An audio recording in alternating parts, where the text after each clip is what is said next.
Good morning. I'm Mark Halperin along with Sean Spicer and Dan Turrentine, and this is the morning meeting. Thank you for joining. What a day yesterday was, and the day ahead looks pretty exciting too. Dan and Sean, how's your momentum? Are you able to keep up with everything going on? I put the mo in momentum. That's right. Yeah. Joe Mentum, as somebody once Yeah. said. Yep. Yeah. Dan Mentum. Anyway, once again, we're delighted to have you here with the spirit of peace, love, and understanding animating our every syllable, our every move, our every flick of the pinky. Please extend the presumption of grace to all, including the good folks at Politico Pro and, as what I like to call, Politico Amateur. Delighted to have you here. We're going to do the Politico Pro conversation, even though we covered it last night on Two-Way tonight.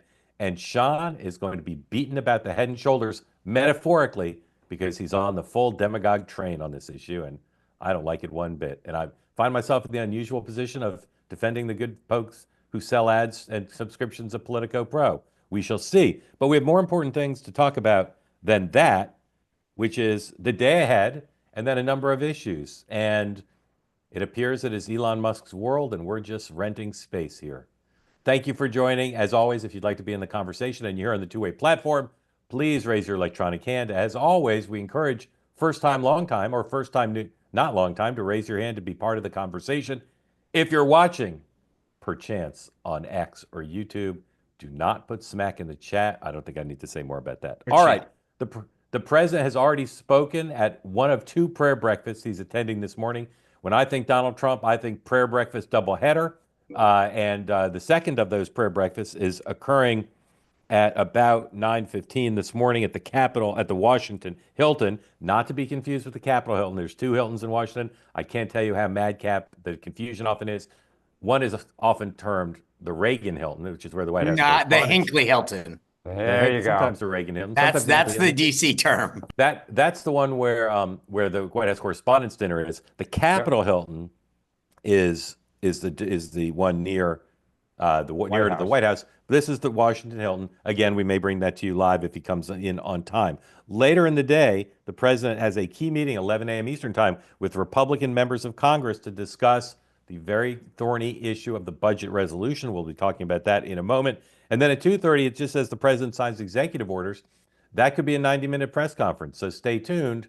And it'll be interesting to see what he signs and what he says, etc. Midnight tonight is the deadline for federal workers who want to accept the buyout. Lots of confusion about whether if you take the buyout, they can pull it back, which it seems like they say they can. So the numbers are By the not way, as we're up to robust 40,000 now, which we Yeah, have but been with 20, 40.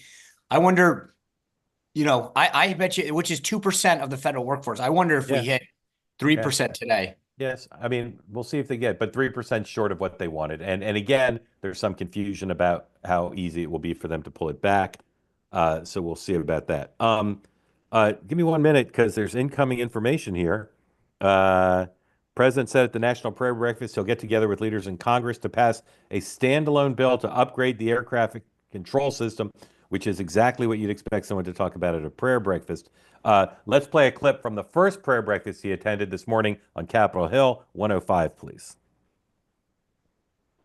God bless everybody. We want to come together, and the happiest, the person, the element, the everything that's going to be happy. People of religion are going to be happy again.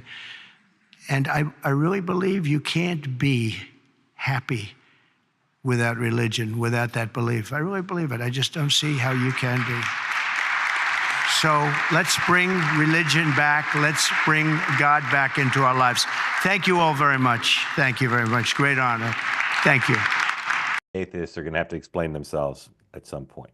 All right, J.D. Vance, once again, I'm having difficulty tracking his schedule. I'm sure he's up to something, but I have no idea what it is. Pam Bondi, 9 p.m. tonight is on Eastern, is on Fox and Friends. I mean, not Fox and Friends, Fox News Channel with a fella named Sean Hannity. Probably, once again, Sean getting the first interview with every cabinet secretary, practically. On Capitol Hill, at this hour, House Democratic whips are holding their weekly meeting. The Republican whips will meet later today. 10 o'clock, John Thune meets with Bibi Netanyahu. I believe there's a photo op attached to that. Also at 10 o'clock, the president's pick to run the USTR, Jamison Greer, who was the deputy or Chief of protege. Staff. I think he was chief of staff, or is he general counsel? think he was general counsel. Anyway, he worked in the previous Trump administration for Bob Lighthizer as some sort of key aide. He's nominated to head USTR. Obviously, once he's confirmed, he's expected to be confirmed, he'll be a key part of the trade team. Senate Judiciary votes to confirm on the confirmation of Kash Patel at 10:15. 1:25, Speaker Johnson meets with Bibi. I wonder what Bibi's doing between 10 and 1:25. By the way, I will say this. I posted some pictures to Instagram. If you want to know what it's like, DC's like when the Israelis are in town. Just the security rivals the inauguration, at least around the Willard. Yeah. Which in itself, but I mean, it is like full on. I was watching people try to, who are guests at the Willard, try to walk in, and each one got an individual Secret Service officer, not agent, to escort them to the, it's unreal. I would actually say, Sean, too, there is almost more show of force for the Israeli prime minister than there is the U.S. president, in that they tend to have their guns hanging out of cars, like out of the Suburbans. You can actually see them cocked. I wonder where that comes from, because I've noticed the same thing. When Bibi came to Washington last year to both speak to a joint session of Congress and go to speak at Joe Lieberman's memorial service, the security around the synagogue was incredible. And as you said, Dan, the guns are out as opposed to like discreetly, over the shoulder. Final confirmation for the president's OMB director is supposed to occur around 7 p.m. today in the Senate. Marco Rubio, going back at 1:30, is holding a press conference with the president of the Dominican Republic. All right. Also staying at the Willard, by the way. Who is? The DR president. He is? It's quite the sight. I happened to swing by there yesterday. Is that press conference in Washington? No, no. They're in. There was another head of state at the Willard last night. I can send you the flag. They're in. Rubio's still on his Latin American trip. That's in the Dominican Republic. There was another president staying there last night that I don't know who it was. So Bibi is apparently going to arrive on Capitol Hill soon, according to what I'm looking at of the corner of my eye. So I don't know. We'll look for that. And the president's supposed to speak at prayer breakfast number 2 soon. If that happens while we're here, we will take at least a little bit of that live. But guys, let's start with reconciliation. I know it's less interesting to some people than trashing Politico, but it's a huge deal. And we saw yesterday, last 2 days really, Lindsey Graham, you go ahead and put up the headline. Lindsey Graham is now basically saying, with permission from John Thune and some officials in the executive branch, we're not waiting for the House to fight about one bill or two. We're going to put forward a separate bill that deals not with the taxes, but deals with border and defense. If you look at the recent history of Washington, the way a lot of stuff gets done is the House, and this is true with either party in the majority, the House dickers and bickers, and then the Senate jams them by passing a bill and sending it to the House and saying, take it or leave it, because if you change it, we have to either ping pong back and forth or go to a conference committee, which never happens anymore. In any event, the president continues to not be clear where he's going. As we've said before, tomorrow night, on the eve of a big Republican Senate fundraiser in Florida, they're having dinner with the president at Mar-a-Lago. So this drama of making some tactical and strategic decisions about how to proceed is going to play out at the White House at 11, but then in the days to come. Dan, how will Republicans solve this? Donald Trump has got to, get off the pot. He has got to, ultimately he is going to have to weigh in and endorse something, because for people who don't understand, when you do reconciliation, the speaker or the committee chairs get instructions to cut or raise revenue a certain amount. And the reason that Graham wants to do energy and immigration, and I think some defense spending, is it's apple pie within the Republican Party. It's not going to be a huge amount of money spent. Therefore, they can try to find cuts that will, offset it to make those who care about debt and deficit happy. The problem is when you go to do a tax bill, then a second reconciliation bill, it is going to be a huge deficit spend, or they have to find $1 trillion of cuts that will go into very politically sensitive areas, because the Freedom Caucus will not vote for anything that doesn't have significant cuts. And what that means then is, if you want to get the votes, you got to go to Democrats, or Donald Trump has to crack heads. And so I think in the short term, Lindsey Graham will do probably what he's going to do. The House is going to keep saying this is a disaster. And Trump has to either tell the House, this is what we're doing, and you all need to get on board for 1 and 2, or he's got to tell the Senate like to back off. I think ultimately, at some point down the line, Donald Trump has to lead his own party to victory. It's the only way or they have to come to Democrats. And the problem is, what are we going to ask for? Undoing some of Musk's cuts or certain spending things. And then you're going to get even more Republicans who say, forget it, which means you need even more Democrats. Sean. Yeah, I'm just going to say this. I don't think that's going to happen. I don't think Donald Trump knows what he's doing, which is not putting himself in the middle of something that he doesn't have to. He's going to let this play out and then choose which side works. But he has no problem pitting them against each other. And there's a reason that Lindsey Graham is sending budget instructions the way he is now. By the way, after 3 years of the budget committee, I finally realized that I can now have a use for all of that information that I never thought I'd do anything with. But what are you doing with your trigonometry? You using that? I didn't take. No math, no science, but 3 years at the budget committee. So I said this yesterday. The Senate is going to jam the House, and they're going to sell President Trump, at Mar-a-Lago tomorrow, and say, "Hey, we're ready to go. You're going to put points on the board. You're going to get big wins in these issues. You're going to have border security." And Trump's going to say, "All right, keep going." He's not going to stop them. He's still not going to take a side, but he's not going to prevent them from moving forward. And the Senate is going to actually get the train moving down the track and dare the House not to go with it. And one thing that some Freedom Caucus members are saying is, we will vote down that Senate bill to force the Senate. So yeah, I mean, it's going to be, again, until they can't, right? Because what happens is the Senate knows that as soon as Trump starts seeing, oh my gosh, I get all this and I get it today, right? This isn't the layaway program.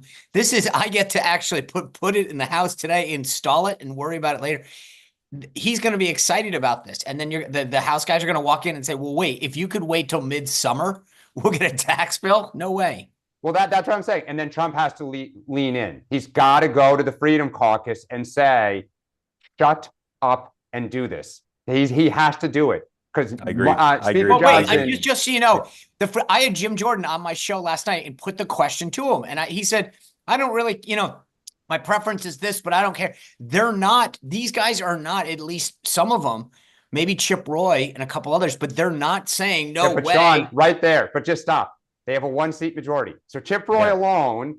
Yeah. So if you had I get it, but that's a difference. But Dan, you're absolutely right. But there's a difference between Chip Roy winning him over and maybe adding some sweeteners and cutting some more in government and winning over the Freedom Caucus, which normally votes as a block, right? Then you got to win 12 votes over or 15 votes over. This time, yeah, I get it. You might have to win Chip Roy individually. But I think that's a lot easier. And to be honest with you, I'd rather deal with Chip Roy one-on-one, who I know is, hey, if you can cut enough of government and get enough in savings, he'll be with you. Yeah. All right. We'll be continuing to talk about this because this is, again, maybe not as interesting to some of you as some other topics, but it's huge. Can we go to Politico? No, not yet. We'll get to your dessert in a moment. All right. Elon Musk is, again, extremely covered and undercovered. His influence is massive. He has tons of allies. And I think one dynamic going on now is the more the left attacks Elon Musk, the more MAGA rallies around him. And so let's look at a few things going on with Elon Musk. But again, besides all this, his engineers going into all these departments and the buyouts and everything else. So Elon Musk, I don't know if you caught it this morning or last night, number 101, please, tweeted when people were talking about his people investing in his companies now and people potentially trying to curry favor with him. He tweets, "It's almost like I'm good with money." Laugh cry emoji. That's one element. Then 104, please. The Democrats say they have polling that shows he's less popular. That wouldn't surprise me if true. And then 103, he might be less popular with some voters, but he's still very popular with J.D. Vance, who says, and this has become a meme that's sort of going around, or a line of rhetoric, I don't know what you call it, but people saying no one voted for Elon Musk. Well, they did. who promised repeatedly to have Elon Musk root out wasteful spending in our government. Democrats, if you look at the resistance rallies yesterday, we covered this on Two-Way Tonight last night, they're talking almost as much, sometimes more, about Musk than they are about Trump. So, Dan, is it smart politics for the Democrats to focus on Elon Musk, or, as some say, they should really be focusing on the president? No, it is smart politics to focus on Elon Musk. The problem is it's how they're doing it.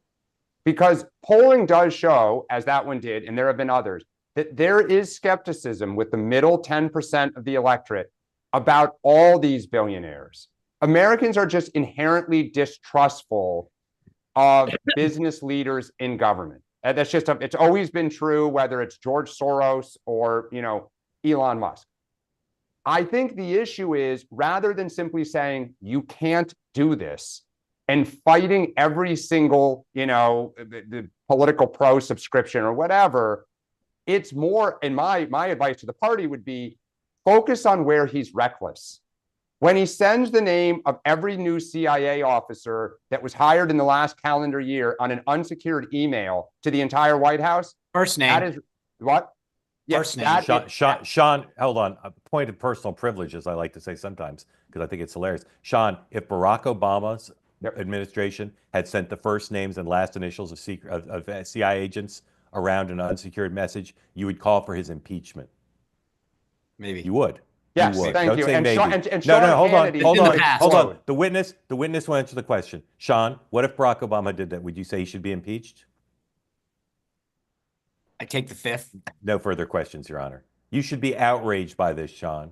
I take the fifth. Not try to minimize it by saying first names. Sorry, Yeah, Dan, go and ahead. I think, look, I had to jump in on that. This is Byron, sorry, just to say, it's great to cut spending, but the extremes and the errors with consequences and potential consequences need to be called out, not just by the press and the Democrats, but by Republicans who care about the safety of our republic, the safety of CIA agents, and the privacy of American citizens. Dan. Thank you. No, I agree. I mean, go to the FBI. It is reported they are blowing out hundreds of people, right? Again, I said the other day, they're not working on how to get grandma's cat down from the tree. Drug rings, sex offenders, terrorists. The middle 10% of the electorate does not think the government is a bunch of deep state conspiracy theorists. The base loves this stuff, but there's a reason that middle 10%, Bill Clinton knew this. They don't hate government, they just want it more efficient. So to me, focusing on Elon and where he's reckless and a bunch of 19-year-old, engineers are running around doing stuff with absolutely no real knowledge of how government works, the laws, civil service protections, privacy protections, that to me is where the public will start saying, WTF? Like, what is this guy doing while he's running 5 different companies? Yeah. As opposed to just, he's a billionaire and he's, Hitler's son. Yeah. Sean, leaving aside Dan's prejudice against young, talented people, what say you about Musk? So I say, you know what? If Democrats want to focus on Elon Musk, awesome, fantastic. The idea, I mean, in fact, I think that Trump probably loves this. You want to attack him and not me, and he gets to do all the dirty work. Love it. I mean, that's it from a Trump standpoint. Everyone keeps talking about, is he getting upset? Of course not. Elon's taking all the arrows for doing all the dirty work. Brilliant. I think Trump probably loves it. If you want to focus on Elon Musk, go for it. At the end of the day, here's what I think. CIA, and I said this yesterday, so just to be clear, I think I have a bigger, broader issue with the CIA in terms of the years and decades of human intelligence that you might be wasting. And I don't know that we have the same issue in the CIA that we do with the FBI in particular. But I think that at the end of the day, the American people are going to be concerned about results. And when the White House and others are throwing out day after day of systemic waste in our government and disrespect for taxpayers' money, they're willing to give a lot of a pass. And the idea that he's a billionaire, at the end of the day, Elon Musk is a very successful businessman. And so if he wasn't getting results, I'd say, Dan, you're absolutely right. Democrats have got to be a lot more surgical, but standing outside the thing with Chuck Schumer trying to get people to sing in harmony isn't exactly my idea of a winning strategy. And that, Sean, but that's, I think, the key, which is, as long as what Musk and Doge is producing is the USAID, 70,000 for New Guinea sex changes. I'm making this up. And the political pro, Trump loves it because, as you say, he's just churning up the left, and it's like almost like a joke. The moment he starts producing headlines that Trump's government is sloppy, Trump's government is putting our national, then Trump's going to say, dude, you're giving me negative headlines. Like that, there's only one star in the movie, Donald Trump. Let me see if I'm articulate enough to make the point I want to make about Musk. I read a lot of the articles about him. I can't read them all because there's so many, but there aren't enough.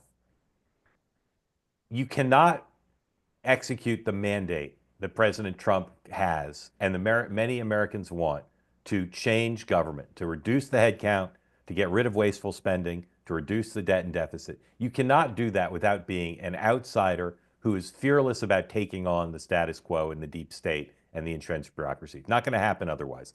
And Musk has already done more than Reagan did or Bush did. I mean, he's already made history in trying to root this out. And he's doing it in part because he's aggressive and fearless and has the support of the president and the vice president, and he's super smart about systems.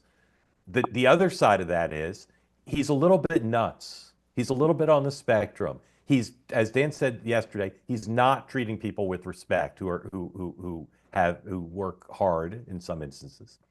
And he may be insufficiently concerned about civil liberties, national security, continuation of programs that are essential, not optional. And I don't know which it is. I honestly don't know which it is. I hope that it's the first, but there's some indications there's at least some of the second. Either of you want to comment on that? You don't have to. I think it's spot on. Donald Trump at this prayer breakfast, where are we? This is the current prayer breakfast, not the earlier one. At the earlier one, he said the assassination bullet did not affect his hair, but it did make him believe in God more. Let's listen. Only Fox is taking it live. Let's dip in and see what he's talking about. Via Skype. I'm going to be there. It's not that far, it's like about 2 minutes down the road. In fact, it was easier to do this than put up a Skype deal. Destroy the White House, putting up all that stuff. But now I want to be here with you. And I have been here with you.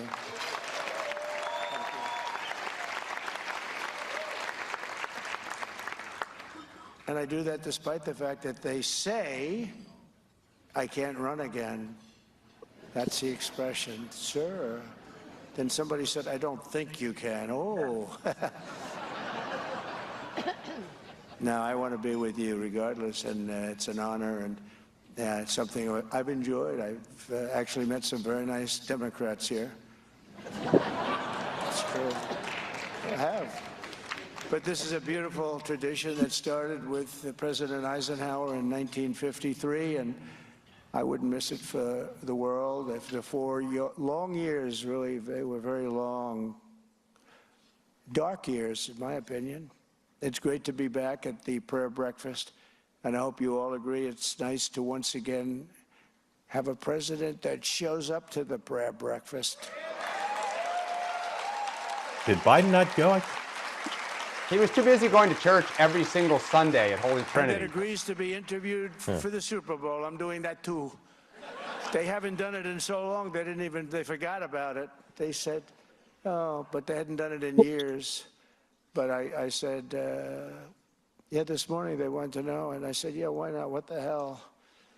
You know the way I look at it? They ask you a question and you give them an answer. It's not that hard. But they didn't show up for years, so they were almost shocked when I said, yeah, I'll do it. Why not? But I want to thank our great newly confirmed Secretary of the Interior, Doug Burgum, who's fantastic, by the way. All right, we'll monitor this. Let's hit a couple more topics, bring people in, and we'll go back to it if he starts saying stuff that's irresistible. Again, if you want to be in the conversation and you're here on the two-way platform, raise your hand. Sean, where are we 2 days out from the float of the president made on Gaza? Some of the press secretary's comments yesterday were interpreted as walking it back dramatically. I actually didn't read it that way. I think she was just kind of clarifying around the edges. The gist of it remains. But where are we now in terms of that driving conversation in the Middle East and in Washington? So it's interesting. couple things on that. One, it's his Truth Social that I actually would point to. Caroline's comments obviously caused some people to question exactly the point that you're bringing up. But then President Trump put out a Truth Social early today where he basically said, Israel will own it, not us, which I think is actually the bigger separation from his comments. I was at an Israeli dinner for the prayer breakfast last night, which is a mouthful considering everything's centered around breakfast, and yet none of the meals actually occur at breakfast. Both sides of the Knesset were represented, and it was amazing how obviously Israel, but they were like, that was a moment of complete coalition support. Everybody was talking about how awesome this was and how proud they were of the president. And so at least within that community, a lot of positive vibes. Again, I will go back to the point, and it came up last night too, which is either this was like one of the best quotes. Either this is the most out of the box thinking we've ever heard, or it's the greatest trade tactic or the greatest negotiation tactic, as Al-Sisi and whoever, I'm trying to remember, you got Jordan and Egypt coming in. And so it was like, whatever it is, this is brilliant. And that's the point that I made, I think, yesterday, which was either way, this is a new way of looking at this dynamic. And we should, almost put a pin in today and say, okay, 10 days from now, where are we? Dan. Yeah, I have a little different take on this. I think it was absurd.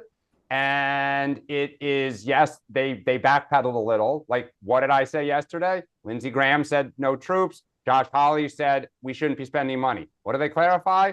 We're not going to spend any U.S. money. And they didn't commit to no U.S. troops, which I found interesting, but they certainly walked back that there is no intent.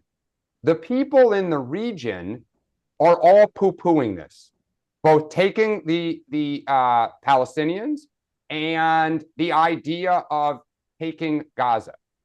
So I think the kind of most important thing is the White House response seems to be, well, if you don't like our plan, you come up with one. Here's the problem. We have zero leverage on those people to come up with a plan. I disagree. Okay, well, I would be very curious what leverage we think we have over that region that they have. We just gave it to them. We're going to take it over if you don't. Yeah. No, we're not, because we're not going to spend our money. We're not going to send our troops. Israel might, and Israel will look to us for help, and we will have to make a decision. When he tells Saudi Arabia, we're going to control it or Israel's going to control it, what do you think the Saudis will choose? The reality is, Saudis are getting aligned with Israel because they want to take on Iran together. The Saudis have a lot of leverage on us. Ask Joe Biden when oil prices start going up. Correct. Ask all the private equity firms that do business. They do. Saudi Arabia has us as much by the you-know-what as we have them. They do. Here's the thing. The things that they quote-unquote walked back, they walked back because they become flashpoints. They were threatening to divert the conversation from the big parts of the plan, which are get people away from there so the thing can be rebuilt, right? The notion of troops or who's going to pay for it, there's just no reason for him to pick those fights now. Those are distractions. And he hasn't closed the door on anything. Even if they close the door on troops or close the door on American tax money, it doesn't mean he can't open it again. We're talking about Donald Trump here. Yeah, so, I get it, but we're talking about the Middle East here, which is... There's going to be a plan, and maybe it won't be Trump's plan, but there's going to be a plan, and he's got a plan on the table now. Right. Yes, he does. It was rejected. He said, you guys do something. You're right. Ultimately, the rubble will be removed. Ultimately, somebody or some people or groups are going to build something, and we will likely be back to where we are for the last 2,000 years. Okay, probably more likely than not, but now there's something on the table. All right, last night on 2-8 Tonight, Dan and I, Dan, a former Politico Pro subscriber, talked at great length about this story. And if you want a full 30-minute conversation about it, I'd refer you to YouTube or X. You can watch the whole thing. We're not going to relitigate the whole thing. This morning, however, there was some litigation going on. Donald Trump, 202 please, put on Truth Social something that Elon retweeted. This thing is outrageously false. Let's go through it. Looks like billions of dollars have been stolen at USAID and other agencies, much of it going to the fake news media as a, quote, payoff for creating good stories about the Democrats. The left-wing, quote, rag, known as, quote, Politico, seems to have received $8 million. Did the New York Times receive money? Who else did? This could be the biggest scandal of them all, perhaps the biggest in history. The Democrats can't hide from this one. Too big, too dirty. All right. I'm hoping someone smart will start to review Trump 1.0 subscriptions to media. They had many. Politico Pro is overpriced, probably, and government bureaucrats who pay for it, I hope, looked closely at whether they absolutely needed it. But the notion that this is a scandal about Politico or the Democrats is false. If there's a scandal here, it's that the government does not scrutinize subscriptions closely enough. All right. Sean, what would you like to say about this briefly without saying anything false?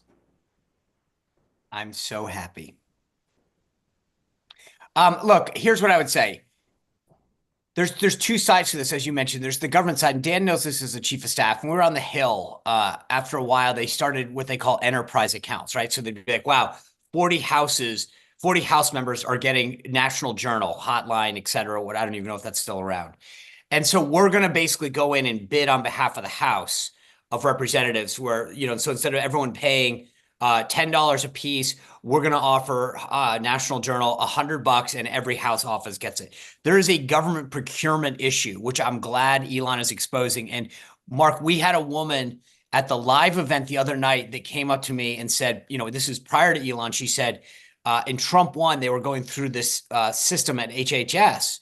And they found similar things about all these, you know, random content. She was on the show last night. Oh, she's fantastic. I'm glad you highlighted. But Fantastic. the point is that there is a massive amount of government waste, and somebody should have been figuring that out, right? 100%, 100%. But There's the government side of it. As the White House is disingenuously trying to turn this into a media scandal.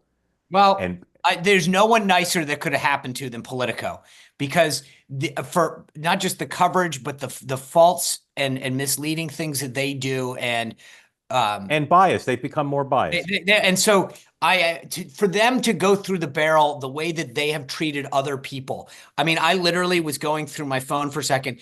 During my tenure as press secretary, they falsely accused me of, quote, butt tweeting from the press sec account. No one took the time to actually read the Twitter handle. Like, so you can take at Mark Halperin and make the top White House press secretary, which someone had done. Yeah. Their sensational tabloid journalism has finally caught up with them. They cannot excuse this right now after what they have done to other people. So as far as I'm concerned, I have to stop you. This is something that's wrong with America and our politics. And they started it. You cannot say, as you're effectively saying, and as many people tweeted at me last night, because Politico has sinned, they're fair game for lies and demagoguery. That's just not the way the country should work. Go after them but they have perpetuated that, and it's their turn in the barrel now. No, it's go after them put them in the barrel for their bias, put them in their barrel for overcharging, if you want, put them in the barrel for, you know, all manner of things. But don't say, I don't think it's right in America to say, because they've sinned, they're fair game for lies. Okay, fair enough, I just don't think that's the way America should work. Okay, counselor, I'll cede your argument, but here's my point. I'm not going to be the one to defend them. They created part of this problem. So my point is, great. If you guys want to go out there and try to explain why you're charging the government $8 million in one agency. No, that is not true. That's not true. That's the whole government. That is not true. Well, there's another number that says 32. I don't know what the actual number is. It was like 20,000 from USAID or 30,000. Don't blame Politico for things they didn't do. They're not at fault for their sales team selling subscriptions. There's a million things to blame them for. And as people know, I'm not a defender of the dominant media. They're liberally biased. There's a ton to criticize, but not this. This is a fault of procurement, not of the media. Here's my point. That is not my job. I mean, I don't look at it like, hey, you guys created this situation, you created this environment, and now you want other people to go out there and explain why it's not as bad. You're on your own, baby. So I think that your conversation epitomizes what I was going to say. The right has an unbelievable ability in the modern era to disseminate lies and conspiracy theories that are then hyped by its leaders. The president, Elon Musk. But hold on, Sean. What you guys are hyping is a flat out lie. Thank Okay, you. and when Politico does this, But Dan, no, hold on, there's hold on, never hold a on. discussion that Politico. And there should do be. it and And there everybody should be, says- Sean. Right, but There you should can't be. toss- Yeah, but what now you're look at doing when is they do tossing it. Okay, You're they do this tossing a red day in ball. and day out, day in and day out, and there's never a discussion saying, "Oh, we should talk about Politico." But when they sin, we all should come to the altar and say, "Hey, guys, they're not as bad. It's not But you their know fault." what, though, Sean? Wrong. Sean, so Stick with the look, truth. The truth's on your side, Sean. Stick with I it. know. But my in- point is that your argument, Mark, is, well, we should talk about it when they sin. We don't. They get away with it. I do. I do. Okay, hold on. I Time out. do. You do. Time out. Maybe the time Washington out. Post doesn't. Yes. So, Dan. for Republicans, if I had to rank Trump's shiny red ball strategy subjects, immigration is 1, media is 2, and now DEI is probably 3. Just DEI's higher. Toss. So I would be very curious as a Democrat. Fox News spews utter lies about Democrats. They have for 20 years. Go back to the Clintons when Fox News was launched, right? All the conspiracy theories, Pizzagate, Benghazi, all these things. Okay, fine. It's partly an entertainment channel. Like it is. And I get it. What do you think the number of Dow Jones subscriptions are in the US government? 40 million? Difference between Dow Jones and Fox. Dow Jones owns the Wall Street Journal. No, I get that, but there's a difference. Hold on. It's all one empire. They all feed into the same thing. How many Bloomberg terminals are in the US? No, but my point is there are subscriptions everywhere. In our house, we discovered we have 5 Netflix accounts because everyone over the time had signed up for Netflix for their, thing. And in this era, we've discovered Peacock subscriptions, everything. So we've consolidated. That is appropriate to say, to Mark's point, do you all need subscriptions? What is the value that you're getting? Can you make do with safeguard our tax dollars? Exactly. That is 100% appropriate. And just like when George W. Bush came in and turned all the TVs to Fox, if you say we don't want to do Politico subscriptions anymore, philosophically, fine. To your point, Sean, you could say you guys are bullshit. We're getting rid of it. But to say it is a conspiracy to hype the Democrats to the tune of billions of dollars is simply a shiny red ball. Correct. And I will say this: there are 100 reasons why Politico is biased, more significant than Politico Pro. Okay, I'm not saying it's part of the culture of closeness between the Politico newsroom, like most Washington newsrooms, and the Democrats. It's part of that closeness. But there are plenty of Republicans who subscribe to Politico Pro too. Members of Congress, lobbyists, people in the executive branch. This is not a cause of the bias. It's in the water. No, but it's I not a can't- top can I say 100 this? cause. Yeah. I don't disagree with what. How many Trump officials went to the Politico inauguration party? Dude, can I, first of all, that I will give you Dan, you're preaching to, I cannot, it literally, I'm with you. See, here, I'm a free trader. Just one more. As we said before we came on the air, Peter Navarro just appeared at a Politico Pro event, like 2 days ago. They all do. So can I here's my point on this. I mentioned this yesterday when it came to federal government. What Elon's doing, whether you get it or not, I think for a lot of conservatives, he's pulling out these agencies by the root and saying, we're just going to whatever. When we as conservatives go to the White House Correspondents' Dinner, when we hang out with Politico, when we go to their parties, we give them credibility. This is ridiculous. And I think that I'm with you. Listen, vote. This is like the same way you vote for change. You vote with your dollars when it comes to certain products, which is why I hate like Starbucks. And I think that we vote when we look at our subscriptions and things like that. For Republicans to criticize the media and then to hang out at a Politico party or brunch or White House Correspondents' Dinner, your card goes away. All right, and I will we can talk about this. Go ahead. It all flows from the top. Donald Trump loves to call Maggie Haberman and still wants the New York Times. And you've always said it, Sean. It drives you nuts. There's more we can say. As I said, if you didn't watch last night's 2-8 tonight and you want a full explanation of how this works and what the actual issues are and what they are not, please watch last night's episode. All right, we went longer than we might have, but whatever. VJ, welcome in. Thank you for joining. Tell folks who don't know where you are, what is on your mind, sir. Can you guys hear me? Yes. Yes. Awesome. Hi. First of all, Mark, you are the only reporter in America I trust, I think. So good on you. Thank you. Only Thank you very journalist. much. I appreciate that. It's very nice of you. I tuned in a little late, but I know you had talked to some doc on Twitter who said that his patients are freaking out. Yeah. I haven't. Okay, I practice. I'm Sean's neighbor. I practice in Loudoun County. What kind of doctor are you? Infectious diseases. Huh?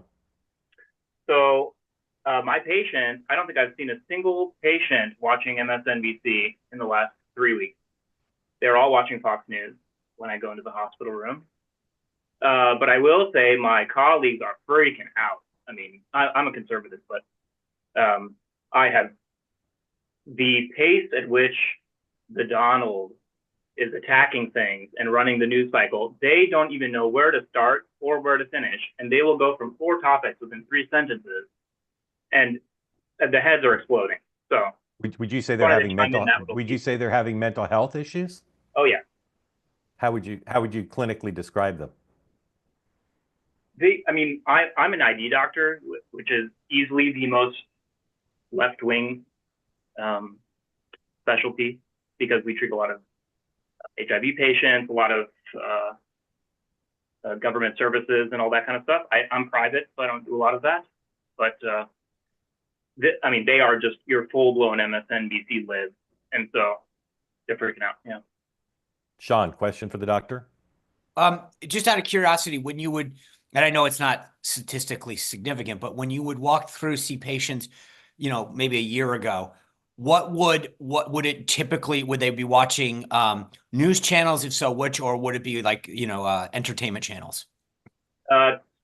Anyone over all my patients are old, first of all. Most patients are old. So anyone over the age of, 70 is watching the news. And most of them are watching Fox News, to be honest. And then that's kind of... So when you made that comment, Doc, it's not a change, is it? Or is it, that's what I'm trying to get at. Is it a significant change in viewership that you've seen or no?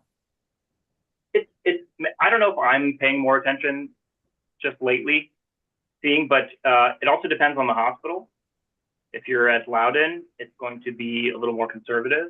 If you are at Fair Oak or Fairfax, it will be more on the MSNBC side. So it's interesting to see the demographics. I'm going to make sure I make notes where to go for air. Dan. Yeah, I don't have any questions. The only thing I would say is I think Trump is redefining what the expectation will be for future presidents their first couple weeks. I think the other point, though, that's noteworthy is the idea of the pace. I mean, Dan's brought this up before. You don't know where to focus right now. Yep. Trump has got you going. I mean, yesterday, it was telling when Caroline opened the briefing after the president had signed that executive order about no men in women's sports. She led the briefing by saying it's the story that everyone's like. She tried to redefine the dialogue, and that was beautiful because everyone's talking about Gaza, and then she says, "No, this is the story you're supposed to be talking about." It was absolutely beautiful. Yeah, how she did it, and that's the point that I think the doctor's bringing up is the Dems don't know which one they're shooting at. She did a ton, every briefing, including yesterday. She does a ton of really sophisticated stuff that we should probably chalk talk at one point. She understands the audience, not just the audience of one. She understands how to work the room. She understands dog whistles to MAGA. She understands explicit catering to MAGA. She understands where the wedge issues are. She really understands how to use this podium. Doctor, what's the best thing that the Affordable Care Act has done for America? There isn't anything good. Nothing. I don't have a solution, so I'm not someone you want to really. But you don't see any. How about the fact that more people are covered? Is that good? I think that's great. Yeah, but I feel like there would be a better way to do it. I don't even want to speak on policy. It's completely above my head. Yeah. But I will say that the ACA has made premiums for everyone go up. It has completely changed how hospitals bill, and it's basically just a giant corporate handout. It's removed all the power from the doctors and given it to a bunch of bureaucrats. If you see what hospital administrator, if you look at a graph of like number of hospital administrators and bureaucrats, it is exponential. And so it's all about how to squeeze every dollar out of the whatever, if they're squeezing it out of the state funds or the federal government grants or whatever it is. And so, it used to be, and I'm not saying this, this was better, but it used to be that if you, God forbid, are admitted, with pneumonia to the hospital, where you're going to come in, we're going to see you in the emergency department, that doctor will bill you. We're going to do an x-ray, we'll bill you for that. We'll do a CAT scan, bill you, give you some antibiotics, bill you, hospital room is X dollars a night. Okay, that's your bill, right? What the ACA did is it established what's called the DRG, the diagnostic related group. And so now what it is that if you're admitted for pneumonia, Medicare says, I'm going to give you $5,000 to the hospital. That's it. So you better do everything and treat the patient, get them better, and then kick them out of the hospital. And if you spend $3,000, you get to keep the $2K. Okay. Right. And so now it's, instead of, fee for service, it's kind of fee for, I don't know. And so a lot of hospitals just lost money. I mean, I trained in Brooklyn. The amount of Brooklyn hospitals that closed down, there's a ton. I can name 10. Yep. And so it killed the city hospital. Yep. I'm not a fan. I don't want socialist medicine either. Yep. But, Doctor, thank you. We're dip back in for President Trump because he's saying something we want to hear. But Doctor, thank you for coming. Thank you for your kind words. Please come back. Hospitals and in our public squares. And we will bring our country back together as one nation under God with liberty and justice for all. Throughout history, those who have sought control and domination over others have always tried to cut the people off from the connection to their Creator. At the same time, every nation with big dreams and great ambition has recognized that there is no recourse more precious than the faith in the hearts of our people. It's the thing that makes our nation great. It makes other nations great. When you don't have it, you don't see great nations. Without God, we are isolated and alone, but with God, the scripture tells us all things are possible. Well, look at me. I'm standing before you today. I shouldn't be here. I shouldn't be here. A lot of people said, I shouldn't have been here. A beautiful day in Pennsylvania.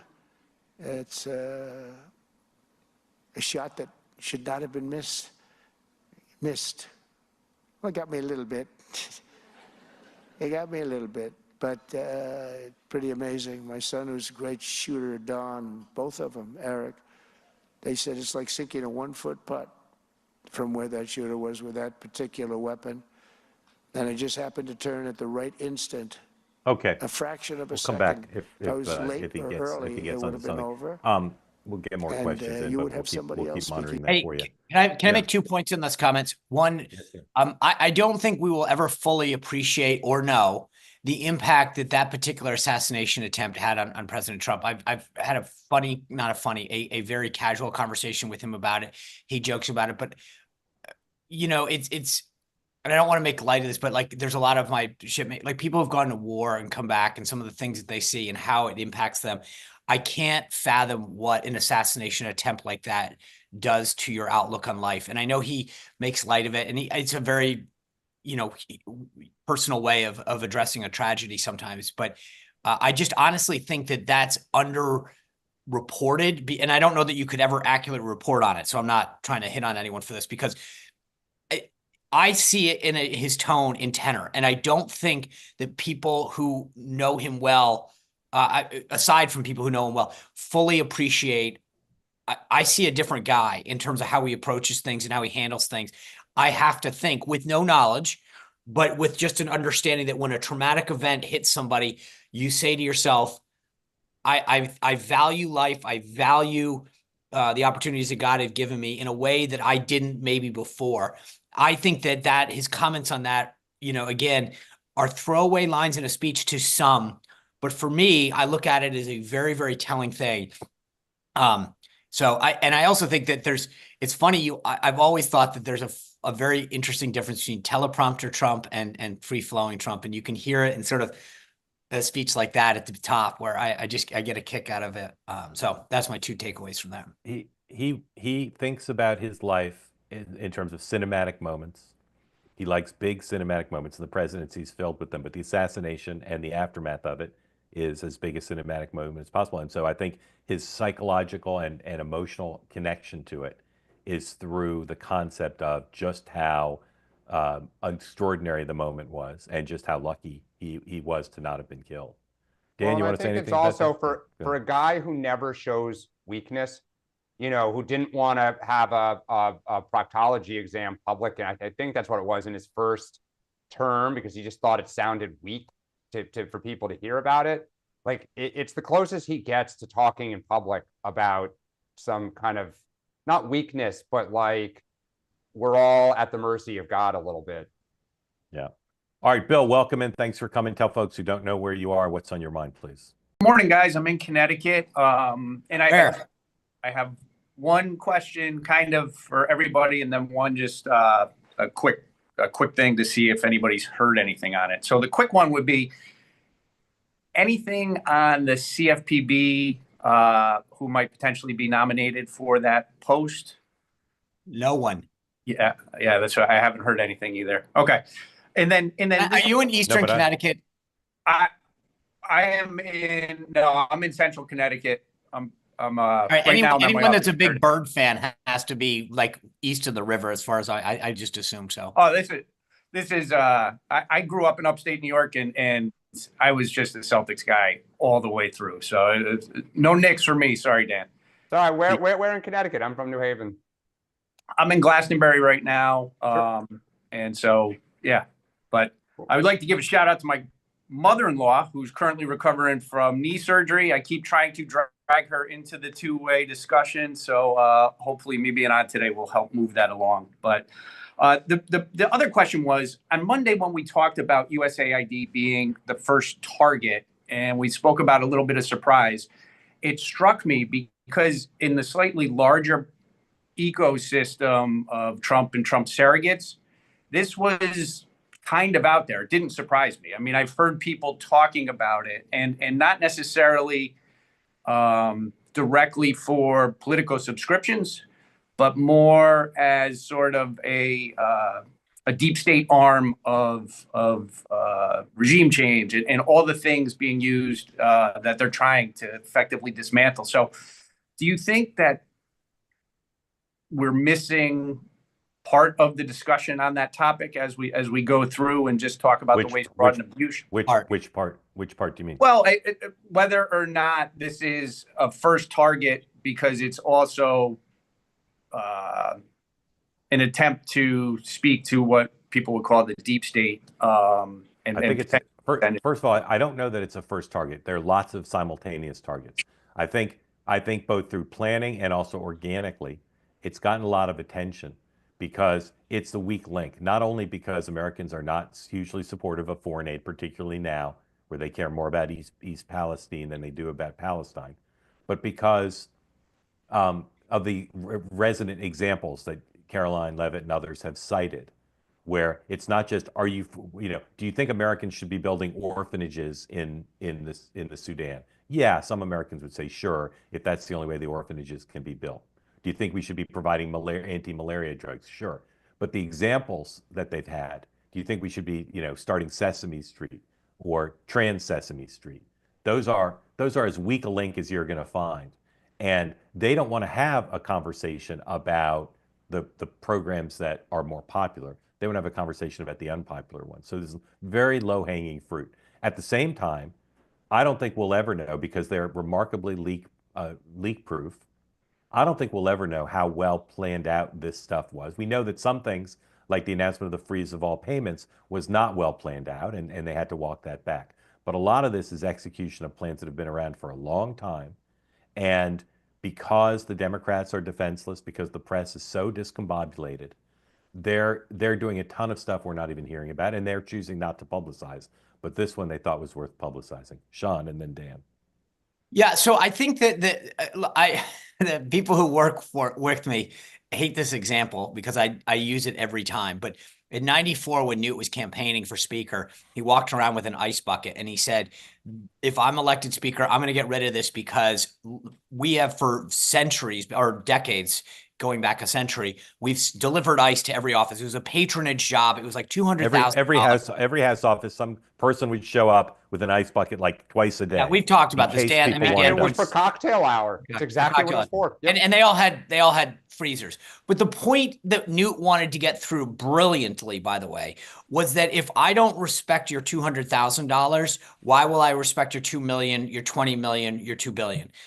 And I think what I love about this approach right now that Mark, just enumerated what Caroline was doing is if I can get you outraged that the USAID is spending DEI, in comic books and stuff like that. I mean, there's no way comic books in Ireland don't exactly instill goodwill with us. It's not a cudgel against China that's mining your field. I mean, so it just gets people to say, you know what, you're right. Get rid of all of it. Cut it. Cut it all. Yep. Throw it all out. And from a tactic and strategy standpoint, it's brilliant. And I'm glad they're doing this because when you talk about in normal Washington terms, the conversation would have gone like this last year. We need to slow the rate of growth of non-mandatory and discretionary programs with respect to off-budget programs according to the CBO analysis in concurrence with whatever OMB has said. And that's just like, so the way that they're approaching the general public to get people on board on what they're doing so that when Elon goes a step further, as Dan talks about, they're like, yeah, but didn't he just expose all this other stuff? So they're already on board and they're willing to give you the benefit of the doubt that you're actually rooting out waste, so that's why I think what they're doing from a tactical standpoint is absolutely brilliant. Yeah. And the other piece of that, and then Dan will jump in, is they don't want to have a discussion of firing FBI agents or exposing the names of CIA agents. But they're willing to, not only do they have the extreme examples, but they also know that the left will scream about the things that USAID does around which there is consensus, at least some consensus, they're positive. Malaria, fighting diseases, right? They know that will trigger the left and people on Capitol Hill to say, this cannot stand. We cannot let them dismantle this agency. And that fight takes up bandwidth. I'll say this, the amount of media coverage of USAID as compared to the amount of efforts they're doing to dismantle other things, it is so out of whack. It is so out of whack, and that's the way they want it. Dan. Yeah, you guys both said it perfectly. I think a lot of what they're doing isn't deep state. It is just cutting because they don't agree with the program. And to Mark's point and Sean's point, they put out the shiny red object brilliantly. Totally concur with Sean. Democrats did not think this would happen, and they didn't think it would happen this fast. Most Democrats thought Elon Musk would write a white paper, that they would be off in the corner. They'd have no power. Explicitly they said the deadline was June of 26. Right. And so there was just no preparation, because if I knew that the Battle of Waterloo is going to happen, and I'm the Democrats, to Mark's point, I get here the 20 good things they did, all the lives they saved, all the ways we as Americans in the world benefit. Great point. They've done none of that. Right. So there's nothing ready to go in the hopper. And that's where the left is freaking out. How are you this unprepared? Where is the smart fight? Not the stupid avocado and beer, smart fight. Right. And so I think the party is unprepared. And they're just, going out and doing this very successfully. So, as you said, they ran on it. I'll go back to my little joke. Project 2025 wasn't such a joke when everybody said, watch out. And Trump was like, I have no idea what that is. No, you did. Fly some young mom in who's in her 30s with the cute kids who was saved by USAID inoculating her against malaria. And say, I'm here today with my beautiful family because of USAID. Only America can do this. And thank goodness for this agency. Right. None of that, because they're, as you said, Dan, they weren't prepared. And by the way, if we don't, China will come in with their Belt and Road strategy. Right. And the ultimate irony, as we're in the third week, is what do we start the show talking about? Rebuilding Gaza.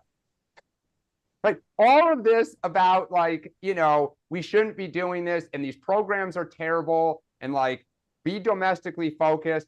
But let's go to Gaza, clear the rubble, build infrastructure, let's get hospitals, let's get school. I mean, it's just as a Democrat, you shake your head. Yeah. But I would just say this, put a pin in this. If you're everything that we're saying, and I'm glad that certain people clearly aren't listening as they didn't to Dan during the election because they would have done a lot better.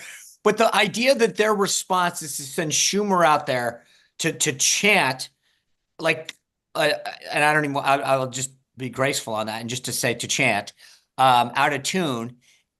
To me, I'm like, oh my God, that's the best you got. Like there is no coordinated response that if you're someone hearing the pushback, you're like, I guess they were right. Look, Yeah, at the Bill, end of the thank you. day, it should be Thank you, Bill. real things that help real people. Like the Yeah. Democratic Party's got to use that as their orient and put real people out in front. I was in the gym yesterday and I was flipping around. I listened to Debbie Wasserman Schultz, Gregory Meeks, and Congressman Garcia from California, all getting friendly interviews on CNN and MSNBC about this stuff.